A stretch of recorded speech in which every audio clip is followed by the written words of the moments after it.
तो बार council of India और state bar councils और स्टेट बार एसोसिएशंस की जो मीटिंग है, नेशनल कॉन्फ्रेंस है, ये एक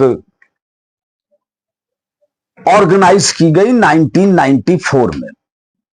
तो इस कॉन्फ्रेंस का जो मेन इशू था, जो क्रक्स था, वो लॉयर्स स्ट्राइक को लेकर था।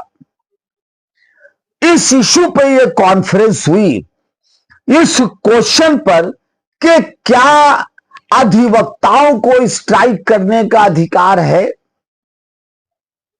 और अगर ये जो स्ट्राइक हो रही है इसको कैसे रोका जाए, इसके रोकथाम के क्या उपाय हो सकते हैं।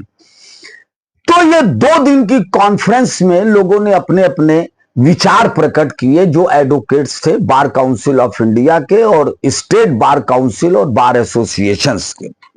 जो स्टेट वाइड जो बात आई वो ये आई, while the profession does not like it, as members of the professions are themselves the losers in the process, कि ये जो स्ट्राइक होती है इससे वकीलों को ही नुकसान होता है, अधिवक्ताओं को ही नुकसान होता है। दिल्ली हाई कोर्ट का रियल जो केस था उसका हवाला देते हुए उस कॉन्फ्रेंस में यह भी कहा गया कि बार काउंसिल ऑफ इंडिया ने अपनी पोजीशन क्लियर कर दिया है। क्या क्लियर कर दिया बार काउंसिल ऑफ इंडिया ने?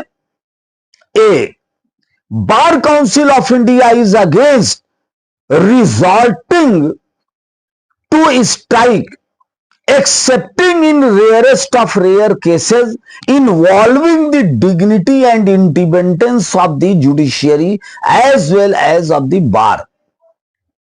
तो बार काउंसिल ऑफ इंडिया ने उस समय अपनी स्थिति क्लियर कर दिया कि जहां पर जुडिशियरी की डिग्निटी पर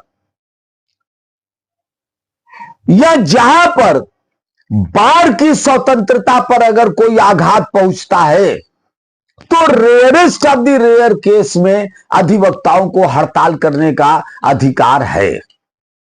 जब जुडिशियरी पर आंच आ जाए और अधिवक्ताओं के गरिमा पर, उनकी स्वतंत्रता पर अगर आंच आ जाए और उस पर अगर कुटाराघात हुआ तो rarest of the rare case में अधिवक्ताओं को स्ट्राइक करने का अधिकार है।